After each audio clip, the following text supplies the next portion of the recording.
తెలుగు భాష తీయదనం, తెలుగు జాతి గొప్పతనం, తెలుసుకున్న వాళ్ళకి తెలుగే ఒక మూలధనం.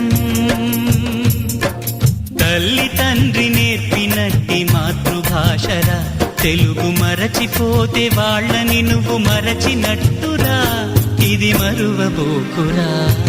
తెలుగు భాష తీయదనం, తెలుగు జాతి గొప్పతనం, తెలుసుకున్న వాళ్ళకి తెలుగే ఒక మూలధనం. తల్లి తండ్రి నేర్పినట్టి మాతృభాషరా, తెలుగు మరచిపోతే వాళ్ళని నువ్వు మరచినట్టురా, ఇది మరువబోకురా.